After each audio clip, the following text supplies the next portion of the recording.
Welcome to episode number 62 of the Birding Life podcast. My name is Adam, and I'm your host on the podcast where we discover birds and the people that pursue them. Today's guest is Peter Harrison. Peter is an ornithologist, author, artist, conservationist, and an adventurer. He has been described as the David Attenborough of the seas. In this interview, he shares how his love for birds and the ocean started, the process behind writing and illustrating the books that he has written, and he tells us all about his new book, Seabirds, the New Identification Guide. He also gives us a short taste of what one of his talks is like, and all I can say is prepare for goosebumps. Included in the episode is a short chat with Andrew de Block from BirdLife South Africa, who will give us some important updates about the flock to Marion 2022. As always, the Birding Life is proud to be associated with Swarovski Optic, one of the world's leading producers of binoculars, monoculars, and spotting scopes, as well as the Birdlasser bird logging app. One of the reasons why I'm so passionate about the Birdlasser app is when I use it on the field to keep a record of what I've seen, and I keep my life list.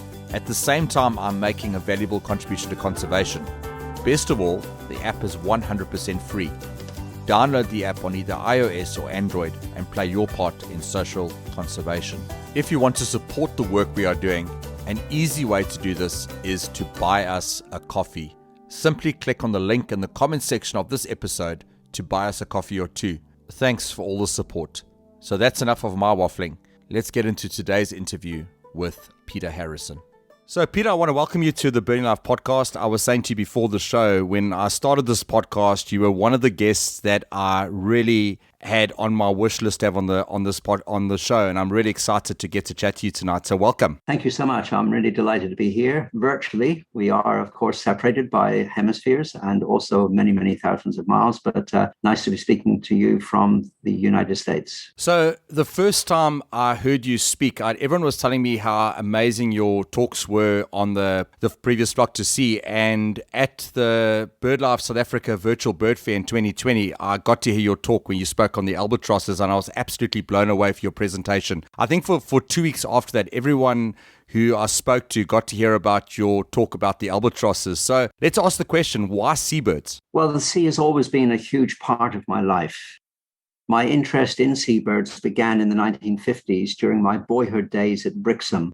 For those of you that don't know Brixham, it's a small but busy fishing port on the southern coast of southwest England. I was surrounded by men of the sea, the noise of winches and pulleys, and the smell of diesel, fish, and tobacco smoke. And so began, quite honestly, my love of the ocean and its seabirds, and also for the people who worked it, the fishermen, sailors, and mariners. I had an opportunity to read the preface of your new book, and you wrote about how your interest for sea and the seabirds grew almost over your whole life. And I especially love the story of how when you were 10 years old, you got a pair of binoculars from your father. So for the sake of the listeners who haven't got the chance to read the preface of the book yet, talk us a little bit more about how this love for seabirds did develop over the years. Well, my father was a seaman. He was an officer in the Royal Navy, and he spent long months away at sea, returning home with stories of strange lands, and his bags often heavy with presents for my mother and his 3 sons and single daughter. After one such absence, he returned home after more than a year at sea. This voyage had taken him first down to Simonstown, where he spent a few weeks, and then east to Hong Kong and Singapore. And he returned home with his bags filled with multiple presents for all the family but me. I had just one present, which he saved till the very last to give out. It was relatively small, a single rectangular box. At last he picked it up. He cautioned me that although small, my gift cost as much as all the other presents put together, and that it was a present really for grown-ups. As his eldest son, I was expected to treat this with great care and responsibility. He had actually promised me this present a year before, having seen what he himself referred to as my passion when I spoke, sketched, or watched birds. I can tell you, I was trembling with excitement as I opened the box, and in it I discovered a leather case. And undoing that, inside was a pair of brand new Heiko 8x30 binoculars, complete with a leather strap. I don't mind telling you, I just burst into tears. I was just 10 years old, but really from that moment onward, my course was set. Whatever else happened in my life, birds in the ocean would be its driving force. And birds have always been important to me. By my early teens, I was a regular but novice watcher during autumn gales at St. Ives in West Cornwall, under the tutelage of such legendary Cornish birdwatchers as Roy Phillips and Laurie Williams. One classic storm stands out in my memory. It was late October, the season of the gales. The wind raged and screamed all around us. Below, the Atlantic roared inward, dashing itself against the Cornish coast. The bay was a maelstrom of foaming white caps and black, watery hollows. And above the troughs, with contemptuous ease, the gannets rode out the storm, rising and falling in long white lines, thousands upon thousands escaping the storm like retreating troops from a Napoleonic war. Hardly a minute passed without the shout of bonksy, skua, petrel, or sabines. Until then, most of my birding had been with terrestrial species, but that gale converted my attention to seabirds. I have been a seabirder ever since. These were my formative years. It was the perfect start for a life that would be filled with epic adventures and endless travel and research opportunities in pursuit of my greatest love, seabirds. Birds that live where others cannot, over, on, and in the open ocean. So you mentioned there that you've been on many expeditions around the world, and what are some of the places you've been able to visit and which stand out as some of your favorite destinations? Great question. Absolutely great question. I have been blessed with a lifestyle almost as itinerant as my beloved albatrosses, and I have visited just about every major seabird island on the planet. Only Lord Howe Island, I would say, is an island that I have not been to. And you know, it is hard finding favorites. It's like having children. How can you have favorites? You love each one for different reasons. That said, the Pacific Ocean, particularly in the south and west, are home to a bewildering array of petrels and shearwaters, species like Beck's petrel and Heinroth's shearwater. These are some of the rarest and most enigmatic seabirds in the world today, species that still to this day no nest or egg have ever been found. But if I had to choose one destination, it would have to be probably Antarctica, a region that I have visited well over 150 times. In fact, I lost count at 180 or so. I was hoping to get to 200, but I don't think I ever will, but certainly over 150 times to Antarctica. It sits at the bottom of our world, white, cold, and shivering. It is our last true remaining wilderness, a place of ice and penguins, a place of haunting and indelible beauty. But then, of course, there is South Georgia. South Georgia is my mistress, a lady from whom I can never escape. She holds me in her icy grasp. South Georgia is often dubbed the Alps in mid-ocean, home to over 60 million pairs of seabirds. I want you to imagine this. It's an island just 90 miles in length, and it has snow-capped peaks that rise 9,500 feet above the surrounding roiling ocean, and it's crammed with thousands upon thousands of penguins. Everybody on this planet should visit the ethereal and magical island called South Georgia. Indeed, if I had just 7 days to live, 4 would be spent at South Georgia. And in case you and your listeners are wondering about the other 3, it's just getting to South Georgia. And if I could be even more precise of South Georgia, my spot would be the Bay of Isles, made famous by perhaps the greatest seabirder in the world. And that was Robert Cushman Murphy. He was a biologist who penned the immortal words, "I have now joined the higher cult of mortals, for I have seen the albatross." For your listeners, if you haven't read it, read Logbook for Grace, a compilation of stories and events that Murphy wrote to his wife over the years he was in the Southern Oceans. It is memorable and magical.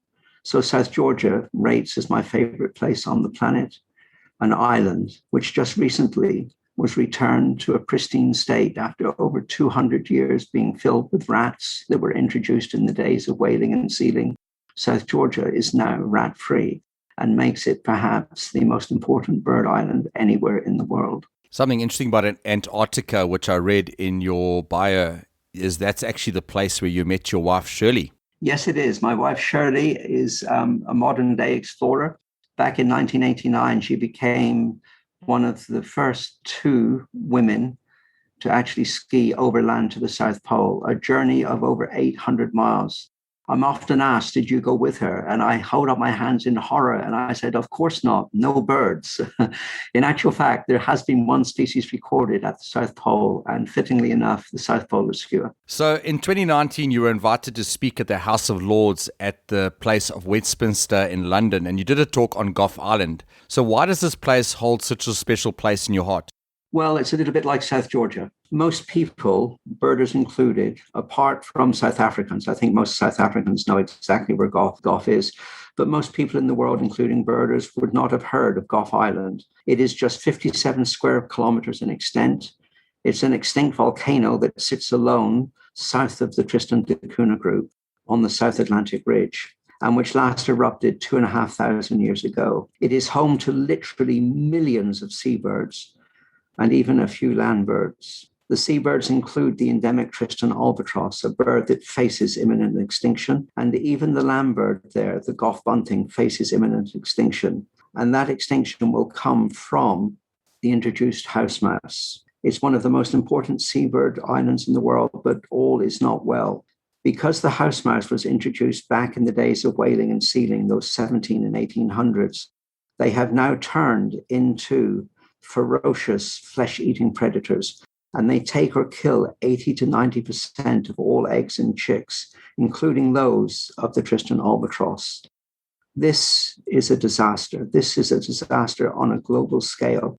And the reason I was speaking at the House of Lords was to raise awareness to the plight of the birds and other life forms of Gough Island. In the years that have followed since 2019, we have put together an eradication team. And as I speak at this very moment, there is a team, an international team, led by the New Zealand rodent specialist, Pete McClellan, to rid Gough Island. It's a long shot. We're there. We are beginning to spread bait, and we are hoping that we can do what we did at South Georgia. South Georgia is an island 90 miles long. Gough is much smaller, but the terrain is far more difficult. It is, without doubt, one of the most important eradication projects in the world today. I first visited Gough Island in the 70s, and it remains one of my greatest travel memories. Gough, quite simply, is a seabird citadel. Along with South Georgia, it is the most important bird island, seabird island, certainly in the world, literally without equal, and it must be saved. It's too important to be lost, and several birds will become extinct as they are found nowhere else. After Gough, we should then turn our attention to Marion. We have much work to do in the Southern Ocean, returning these islands to their pristine state. What I found fascinating was the story about the process that didn't go into this book necessarily, but went into your first book. It was an 11-year process that went into your first book, Seabirds, the Identification Guide, that was published in 1983. Tell us a little bit about those 11 years and how that process looked. Well, before I get into the 11 years, I should actually go into how it really came about, because that was a life-changing moment. And so I would like to go back to the time when I was 23 years of age. I was living and working in London, and I had a peach of a job. It's the sort of job that I tell my girls, my daughters and granddaughters, this is what you look for in a job. It was an absolute peach of a job. I was part of a team working in London that actually designed British embassies. Let me repeat that. My job was designing British embassies. God forbid, as unlikely as it seems, I was a civil servant. I was a member of the so-called dreaded establishment. I had been working at the ministry for well over a year.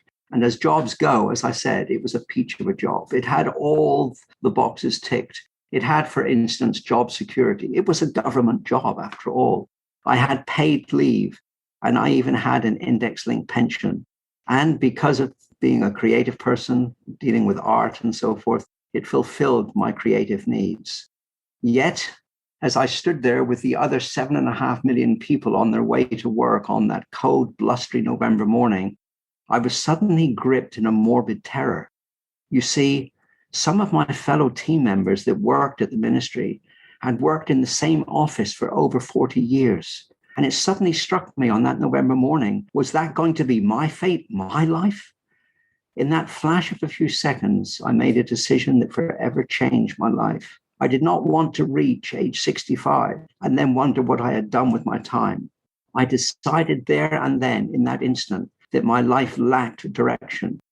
Birds, and in particular seabirds, were my great passion. And I was convinced that if I followed that passion, I would never look back at my life with regret. Now, at that time, in the early 70s, there was only a small rudimentary book called Birds of the Ocean. It was written by W.B. Alexander and first published in 1928. I made a plan, and it was a simple plan, but a little audacious. As I stood on that London street in November of 1972, I decided I would write and illustrate a modern seabird guide. It was as simple as that. The hard part was the decision. The easy part was putting everything into place. I walked into the architect's office the following week, and I handed in my resignation. I sold my modest house in Croydon, southwest London, and I bought a long wheelbase Land Rover. And believe it or not, within 6 months of that November morning, I found myself high above the Arctic Circle in Finland, sketching ivory and Sabine's gulls. It was the beginning of a 7-year globe-trotting odyssey during which I drove around the world, including the overland journey from Nordkap in Northern Europe all the way down to Cape Town. That alone was a journey of some 18 months. And that's where I spent about 2.5 to 3 years in the Cape Town area, because Cape Town and the seas around South Africa are so good for seabirds. I visited every major seabirding site I could throughout Europe, Africa, Australia, and the Americas, and also including areas in the Arctic and the Antarctic. That was a 7-year odyssey. I returned eventually to England, and that's when the hard work began. The previous 7 years was all fun. The hard work was the following 4 years. 1 year to write my first book, and 3 years, 88 plates in total, 3 years to illustrate the book. And then there it was, in 1983, my first book, Seabirds, an Identification Guide. These were some of the very best days of my life. I was young, I was free, and I was following my passion, seabirds. And just interesting, how did the first book impact the birding world? As like you already mentioned, this book was a lot more comprehensive than any other seabird book available at the time. Adam, I was blown away. I was very pleased and flattered by its reception. It's hard to talk about yourself when people ask, such questions, but let me give you some quotes. Roger Tory Peterson hailed its publication as a red letter event for the field glass fraternity. And Ron Levine, writing for the American Birding Association, called it an unparalleled achievement, arguably the best bird guide of any kind or any generation. I was simply blown away. More recently, in 2021, Steve Howell and Kirk Zufeld described the book, the 1983 book, as Peter Harrison's classic. And I suppose it was. It was the first modern monograph of a group of birds. Up until that time, bird guides tend to be of areas, birds of East Africa, birds of Europe and near Asia, birds of North America. But this was the first time that a group of birds, a type of birds, and of course a seabird, this was the first time that seabirds had really been taken and treated globally. In other words, every single one that we knew of was written about and illustrated in that 1983 book, Seabirds. And all that because you chose to follow your dream. It's an amazing story and very inspirational. Yes, thank you on that. And I'm still on that journey. It's been a long journey and it continues. And each year, new things occur. And we are still looking at seabirds and, they are enigmatic. They're very hard to see. Most seabirds stay well away from land. And seabirds are enthralling because of their mysteries. We still know so little about them and what they do and what they are capable of. We'll get back to the interview with Peter in a moment. We just want to have a quick chat with Andrew de Block from BirdLife South Africa about the 2022 Flock to Marion. Okay, so we are in the middle of an interview with Peter Harrison, and I thought it was a great time to get a quick update on the Flock to Marion. So I want to welcome Andrew de Block from BirdLife South Africa to the show. Hey, Adam. Good to be back. Just to start off, what is Flock and what is the history of these Flock to Sea voyages? So Flock is an annual thing that BirdLife South Africa does. Essentially, it's an event once a year where we get our supporters and members together. Often most of the time, it's attached to our AGM as well, but we usually run some birding events. So there's been, Flock on the West Coast, Flock to Durban. This year was supposed to be Flock to Wilderness. Of course, COVID put paid to that. And then we've taken now 3 of these flocks offshore. So this is the 3rd time we're chartering a cruise ship and taking it out to sea and taking all the birders with us. So we've had Flock to Sea again in 2017.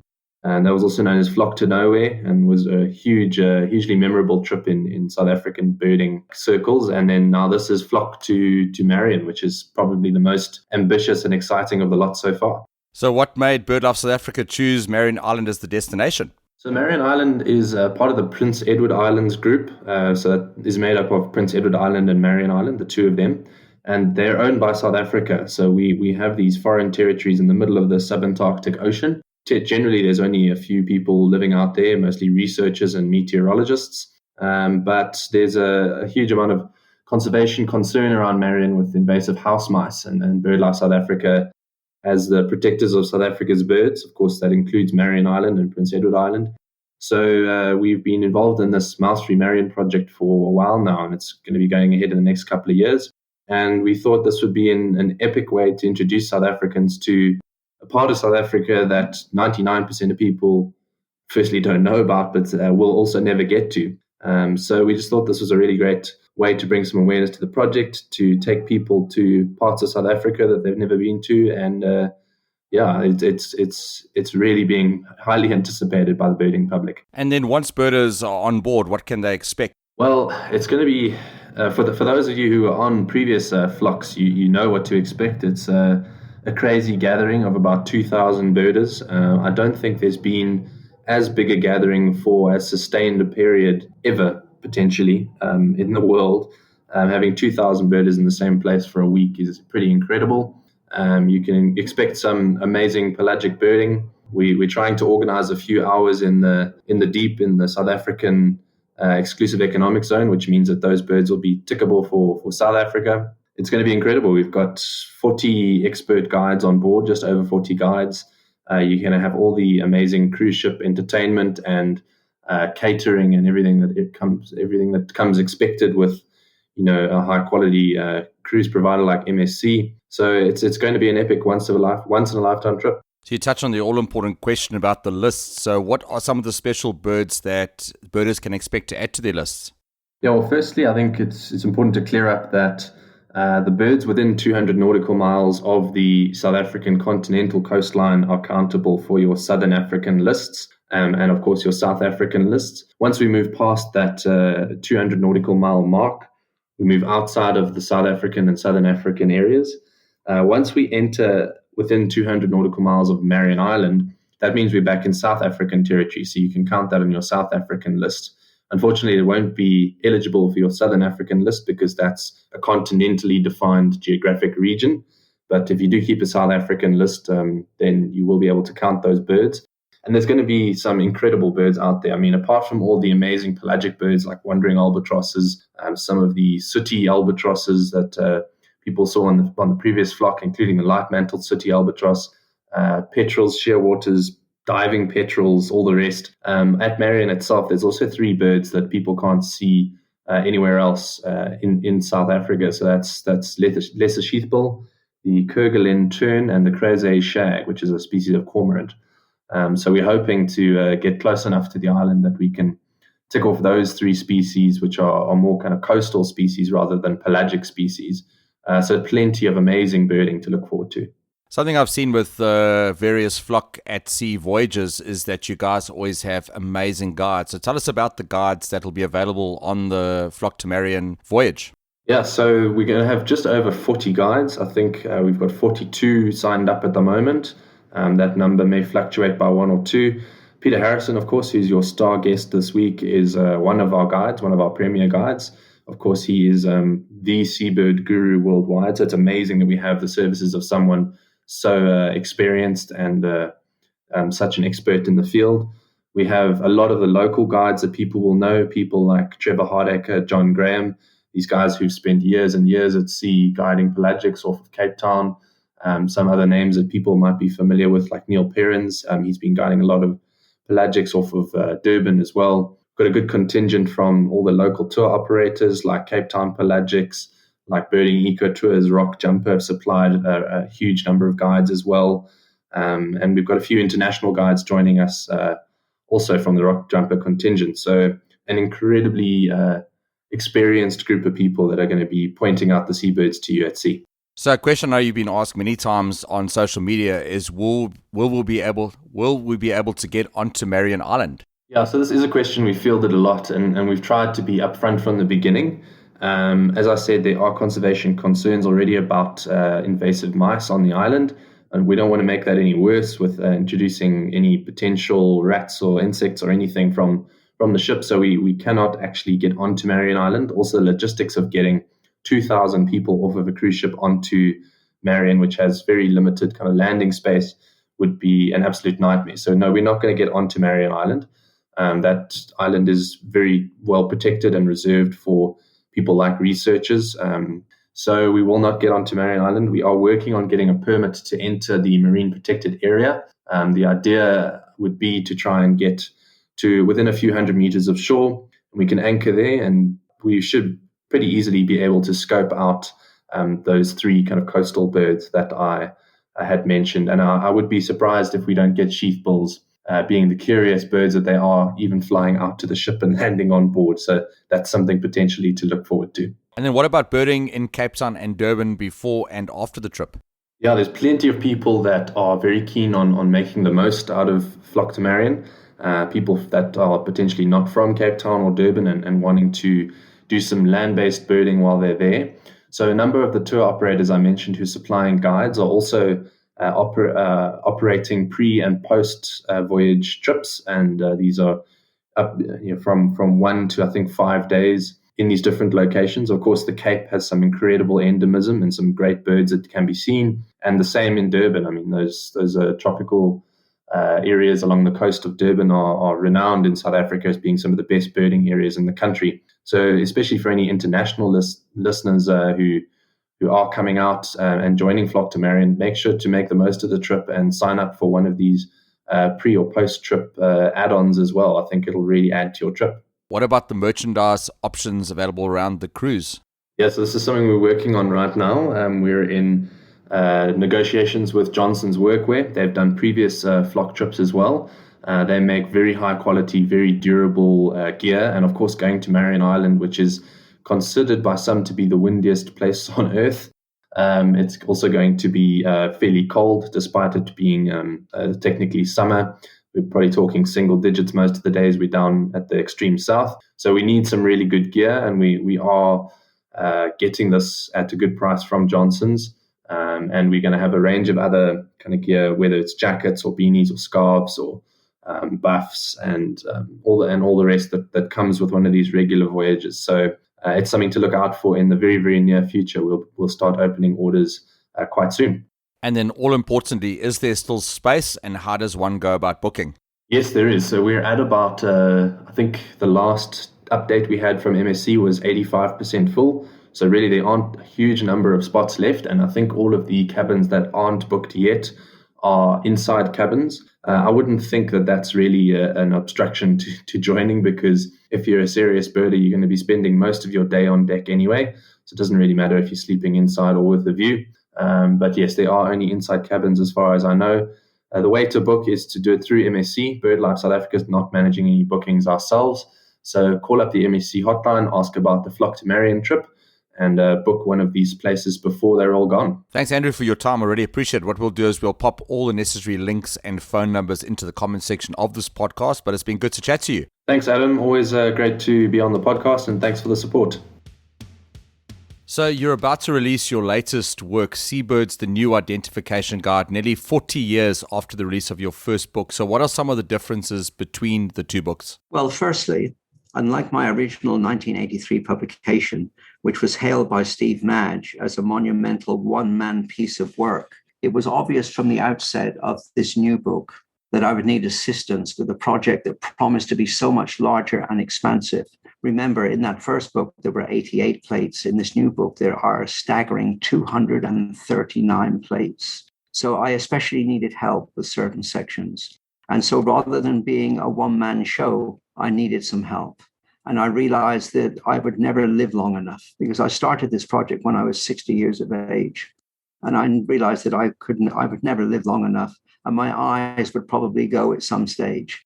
And even though I was 60, had fairly good eyesight at that stage. My eyesight is much worse now. But I just knew that I would not live long enough to be able to complete all the plates. So I needed help. And I needed help particularly with the Laridae, the gulls, terns, and skimmers. At all costs, I wanted to avoid becoming trapped in an avian quagmire. I needed to engage a recognized gull expert and artist who understood the complex and often bewildering taxonomy and who could make sense of species boundaries. The choice seems hard, but actually it was very easy. I chose the young and talented Swedish artist Hans Larsson. For those of you that don't know Hans's work, he had recently completed 43 full-color plates for the acclaimed Gulls of Europe, Asia, and North America, written by renowned gull expert Claus Malling Olsen. Hans was soon at work on the project. It took him 10 years. Let me repeat that. It took him 10 years working almost exclusively on this project to complete the artwork for the gulls, terns, skimmers, and skuas, and sea ducks. Yes, we cover sea ducks in this guide. 93 full-color plates in total. As a fellow artist, I am often left in awe at his economy of stroke, his use of shadow to depict form, and the seemingly carefree inclusion of detail in his work. He is one of the planet's most gifted bird artists. He is superbly talented and yet humble and modest. Hans' contribution to this project has been truly significant. And then there was another person that played a huge role in this publication. A few years from conclusion of the project, some 3 or 4 years ago, I was leading an Apex Expeditions voyage to New Zealand's sub-Antarctic islands. We were in the lee of Campbell Island. There was a near gale blowing. A fellow voyager approached me. He was one Martin Perrow. He had impressed me on the voyage as a person who had done his homework. He knew his birds and confidently called out name after name. He often took an impish delight in beating me to an identification on such species as fairy, fulmar, and broad-billed prions. I immediately liked him. He was a rascal. He was really a fun person. And I found myself seeking his company on deck. He was witty and he was obviously very smart and gifted, especially as an observer.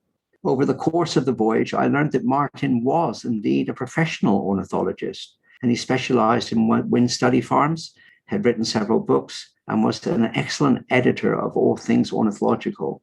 Late in the voyage, he approached me with an impish look in his eye. He had heard that I was working on a new seabird guide.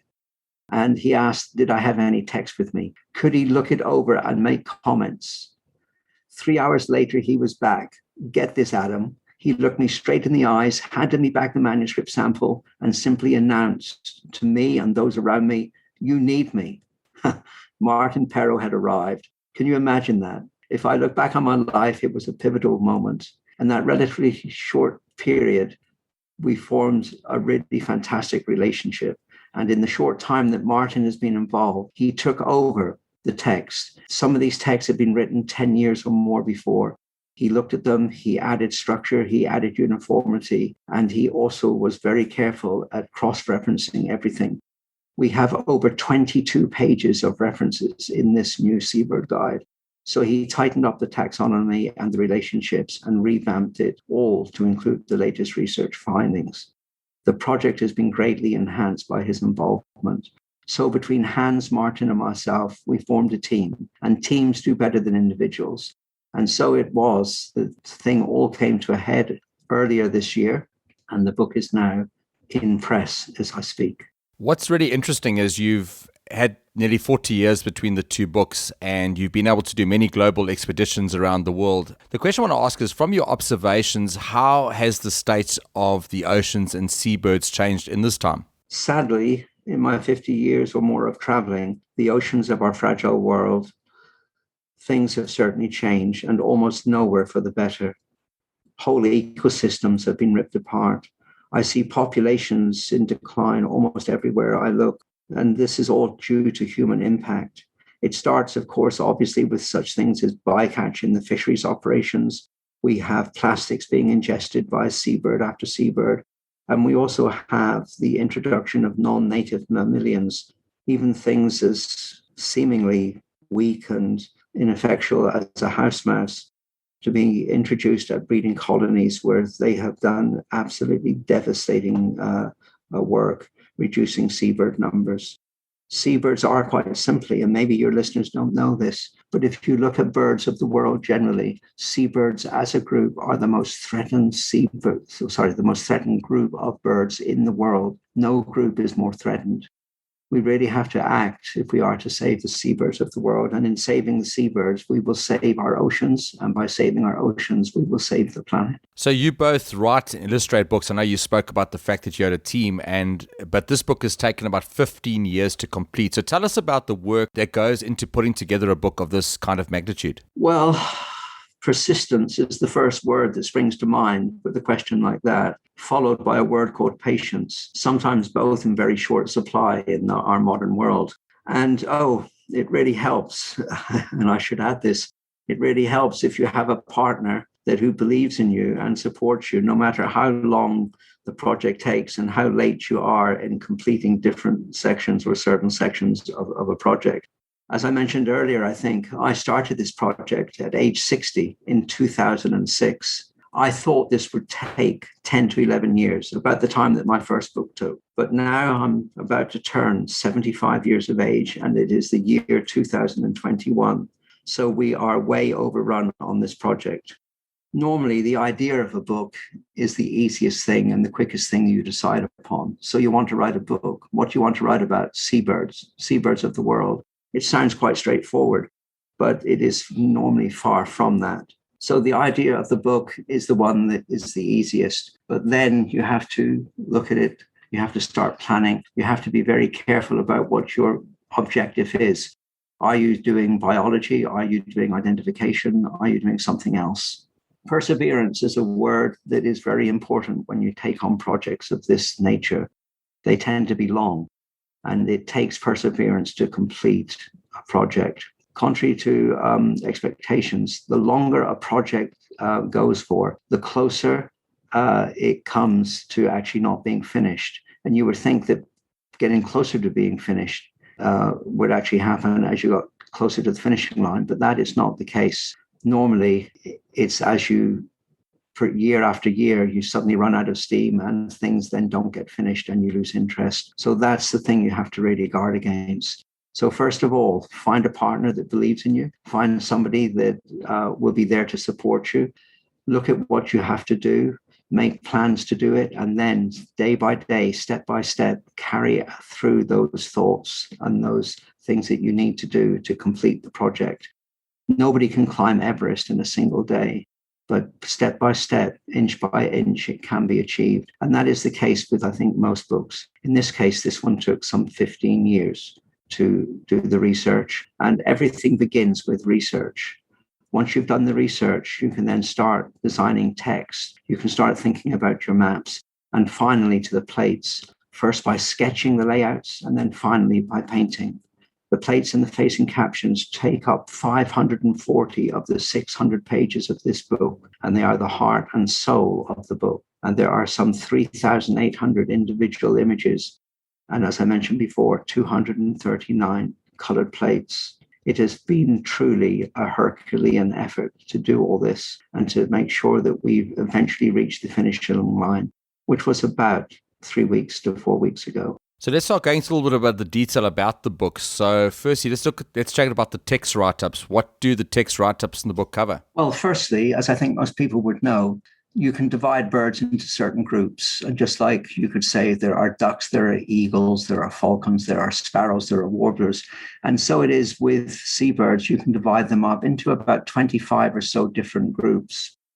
And so the book is arranged in such a way that each group of birds, you can think of a sea duck, you can think of a grebe, you can think of a storm petrel, a penguin, a loon, a tropic bird. Each of these groups have an introductory section. And these introductory sections vary from 1 to 8 pages in length, depending on the complexity of the birds involved.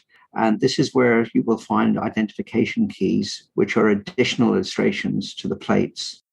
So each group of seabird, be you a loon, a cormorant, a pelican, a frigate bird, each group has an introduction, and it outlines current knowledge, particularly of taxonomy, which is very confusing these days with lots of changes. So we have taxonomy covered, we have ecology, and we also have a quickfire guide to key identification features for use by anyone around the globe with an interest in seabirds, be they beginners or experts. And this is also where we list the number of genera within each group and also the number of species. The facing plate texts summarize key identification features. So after the introduction section, you immediately go to the species sections, which are the plates and the facing plate texts. And these texts summarize the key identification features. The object of this book is identification. That's what we're after here. We do include biology, we include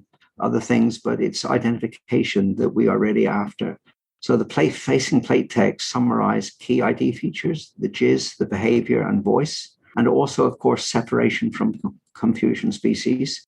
And we also list timings of breedings, movements, and migration, which is supported by individual color maps, all in the same area. So you have a facing plate with up to 2 or even 3 species occasionally depicted, and then you have your text opposite, and the map is embedded in the text. So at a glance, you can see where the birds are, you can see what they look like, and you can read about key identification features, jizz, behavior, voice, and so forth. So the book covers 435 species of seabirds in the book. What are some of the family groups that have been included in the book? Well, this new definitive guide covers all of the world's seabird families and groups. And that, of course, includes sea ducks, grebes, gulls, terns, noddies, skuas, auks, tropic birds, loons, penguins, albatrosses, storm petrels, shearwaters, frigate birds, gannets, cormorants, and pelicans. So that's a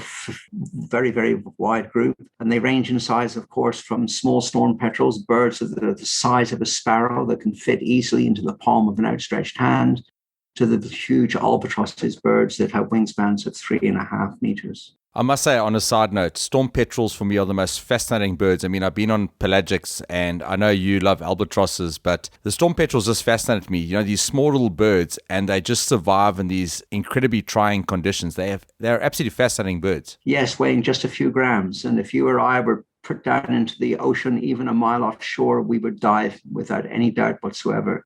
And yet these tiny, tiny storm petrels are capable of living where we cannot, out over the open ocean. And the nice thing also about some of the storm petrels, take Wilson's, which is one of the most numerous of our storm petrel species, they are capable of these very long trans-equatorial migrations.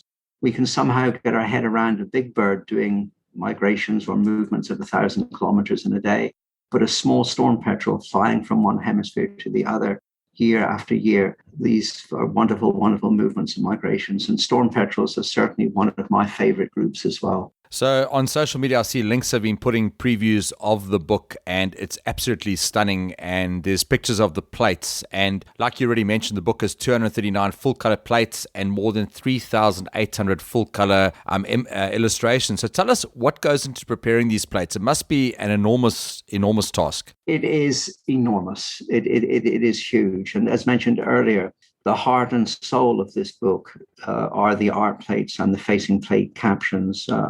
And in these plates, we illustrate all the subspecies, morphs, plumages, ages, and sexes, and with lots of detailed captions to enable ID at a glance. And this is by both novice and expert birders. And so what you put into making a plate, it's a huge commitment. First off, you need to choose what you're going to be painting. That sounds an easy thing, but it can be quite complicated. And you have to judge how complicated that process is going to be. That is the species. On an average plate in the new book, you will want your plate to depict 2 species, birds that are similar in color or pattern, or even plumage, and maybe even a close relative. For example, a king penguin and an emperor penguin. They look similar. They're both large penguins. Or you might choose a flying bird, maybe illustrate a Cape petrel against an Antarctic petrel. They are both fulmarine petrels. They're both similar in size, and they both have absolutely diagnostic plumage patterns. And that's what you want to show. If it's a complicated bird, like a gull or an albatross, you might only show one species on the plate because there are so many different plumages. And some of these plumages aren't necessarily age-related. They might just be in stages with no really true molt. Maybe it's wear and abrasion. And it may come as a surprise, but in some albatrosses, it takes over 20 years to attain full adult plumage. And during those 20 years, they are constantly, albeit slowly, changing. And gulls too. Gulls are a quagmire. These birds can sometimes take 4 years to reach adult plumage. And as many of your listeners will know, there are juvenile plumages. There are first winters. There are first summers. There are second winters. There are second summers. There are third winters, and so on. These things can become very, very complicated. And in gulls, for instance, there are some species that we have devoted 2 full plates to a single species. So this is a book, the likes of which you have never seen. It is probably the most lavishly illustrated bird book of its type or size that certainly the world has ever seen. So once you've decided what species you're going to depict on your plates, now comes the fun stage.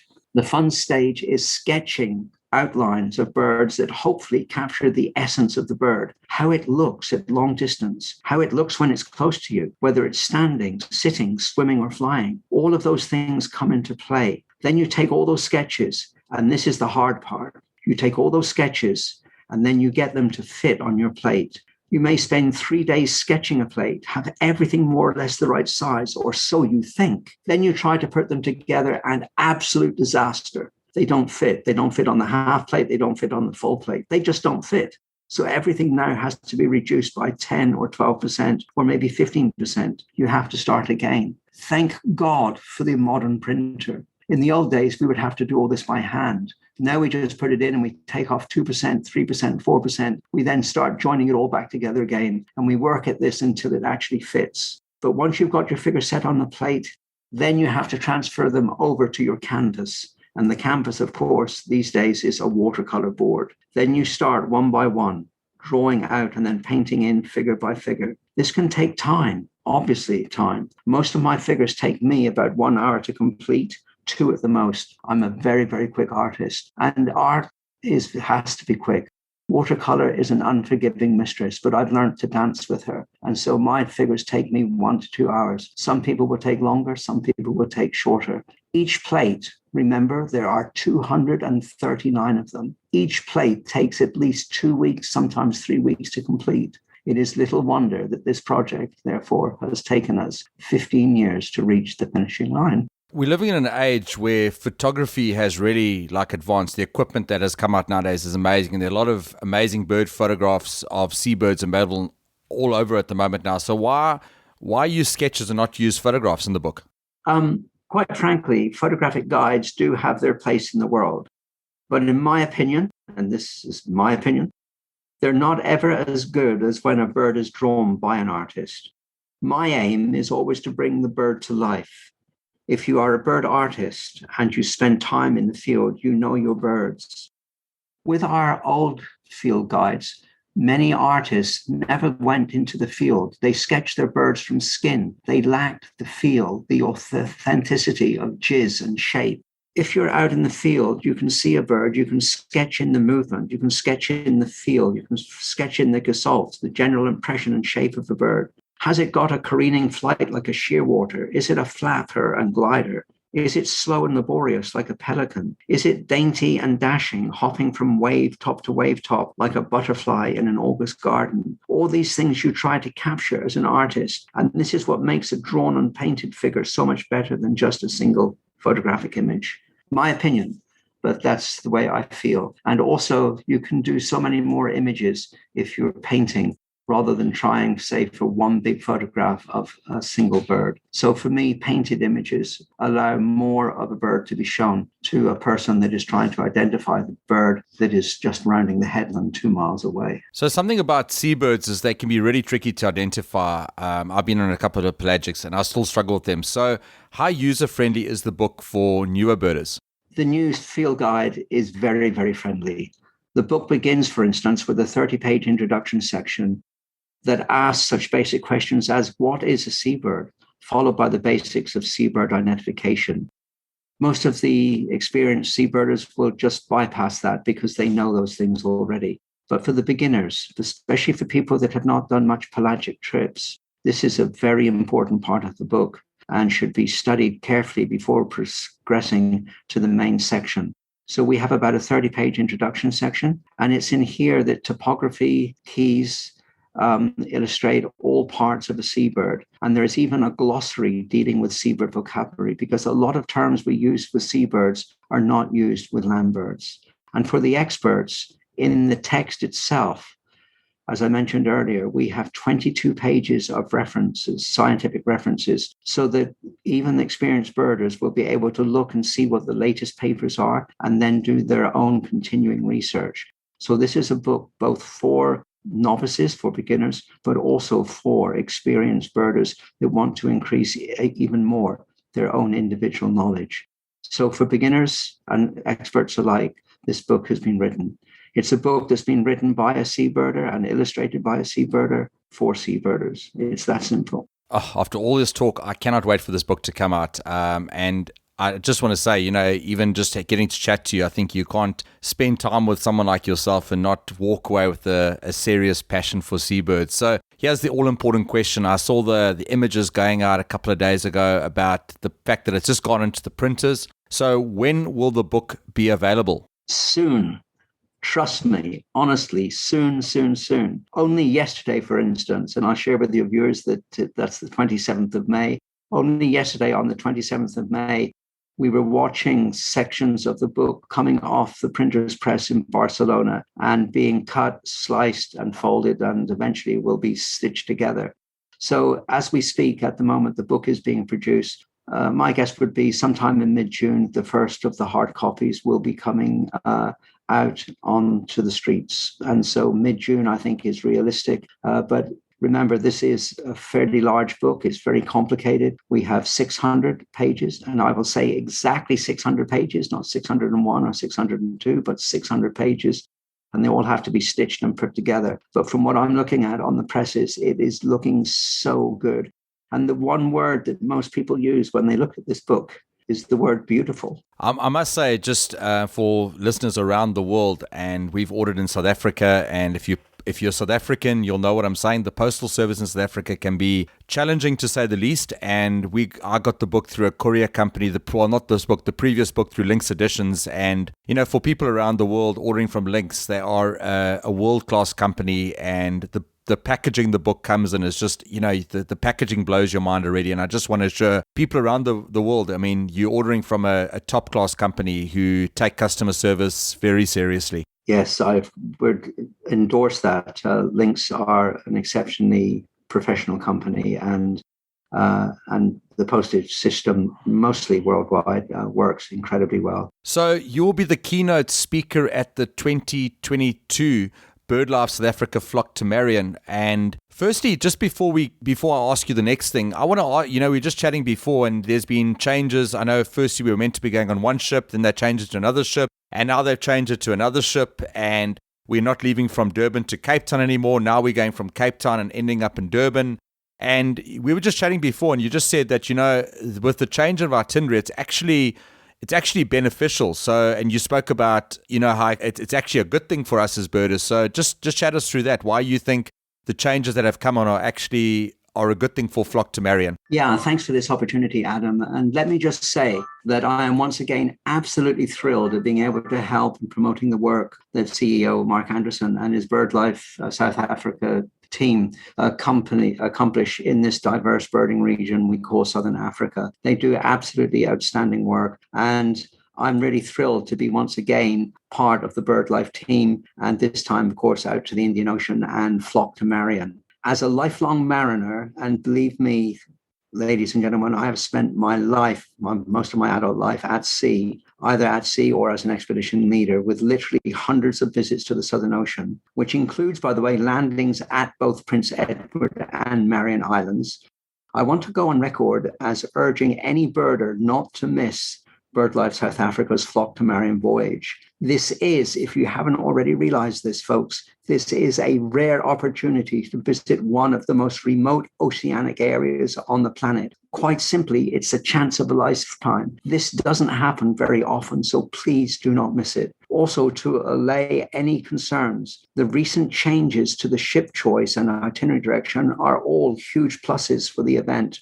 The change, for instance, to the MSC Musica is a huge advantage over the previous vessel. This is because she is larger, she is better equipped, she is better laid out. Being larger, she is eminently more stable and will provide safe and protected viewing opportunities throughout the voyage. You are not getting on a small ship that's going to rock and roll 30, 40 degrees here. These are huge passenger ships, which are very, very stable.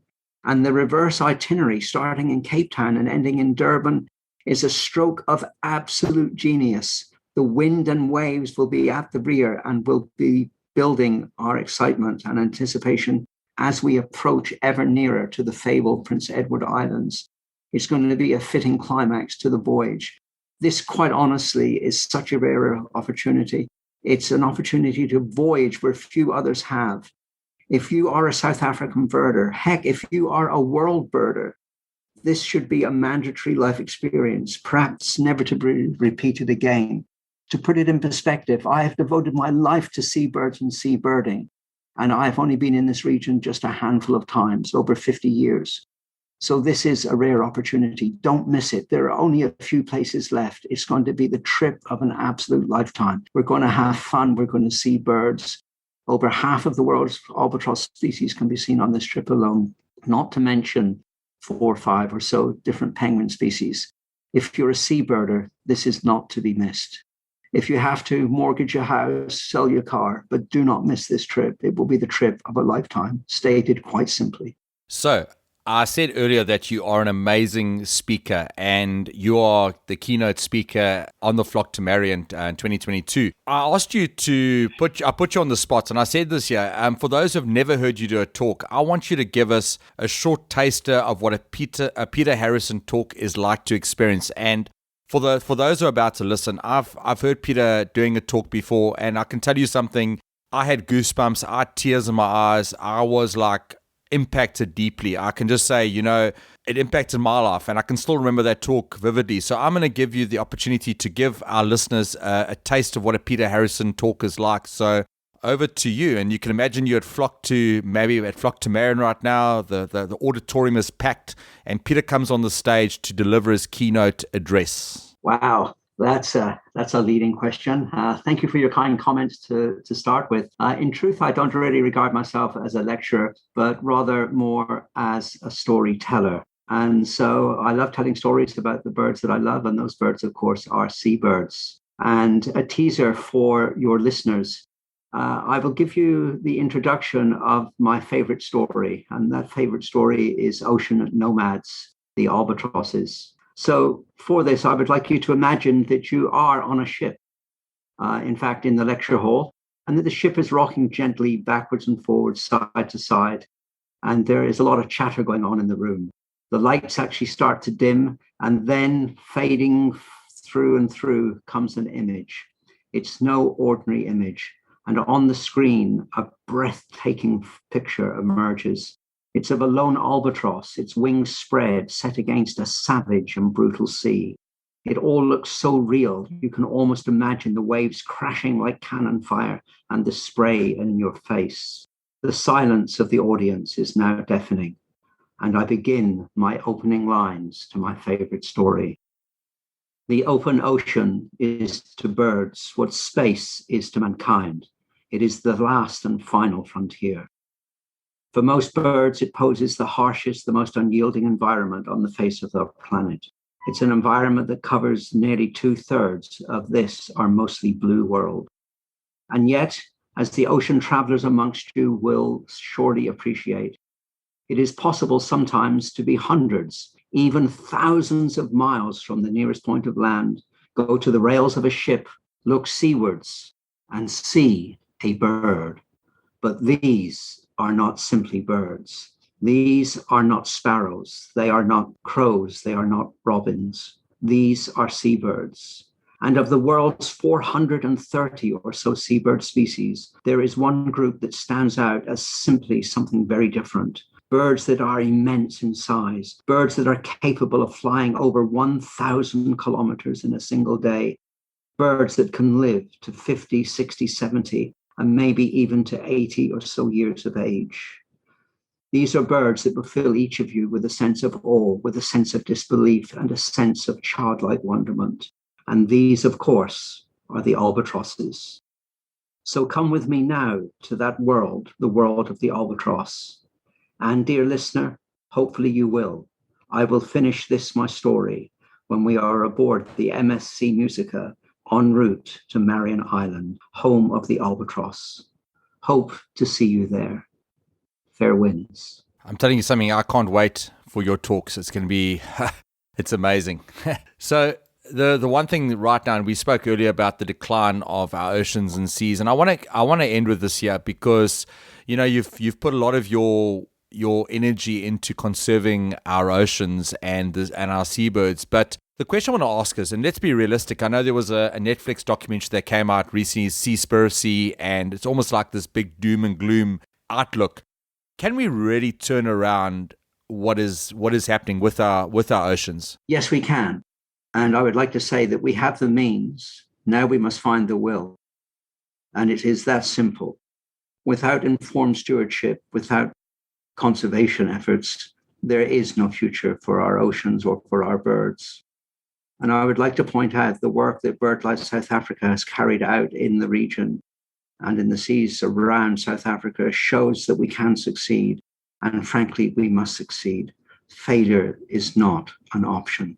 Peter, I really want to say thank you so much for being a part of this podcast. It's been a huge honor and a privilege to get to chat to you, and I can't wait to actually meet you on the Flock to Marion voyage. I will bring you my book and ask you to sign it, but it's been a huge honor, and yeah, it's just been nice to speak to a guy that's just had a huge impact on so many lives. So thank you so much for your time. I really appreciate it. Thank you so much, Adam. And for those of you that are listening, as I say, look forward to seeing you aboard the Flock to Marion. It will be the trip of a lifetime, and I will do my best to make it such. Thank you so much, Adam, for the invitation. We are proud to be working in association with Wild Books to help get all the best birding resources into your hands at a great price. If you would like to support the Birding Life project and the resources that we are putting out, please click on the link in either the comment section of this podcast or in our social media posts. Your support helps us to improve and hopefully make a bigger impact. Be sure to head over to our website, www.thebirdinglife.com, and check out all the exciting resources that we have on our website, including our exciting forum section to connect you with the world of birding, birders, and exciting birds out there. Do not forget to follow The Birding Life on Instagram and Facebook. We really appreciate everyone that takes the time to interact with these accounts. Be sure to check out Birdlasser and download the app on either iOS or Android, and keep a life list while playing your part in social conservation, as well as Swarovski Optic, one of the world's leading producers of binoculars, and spotting scopes. So until next time, be blessed and happy birding.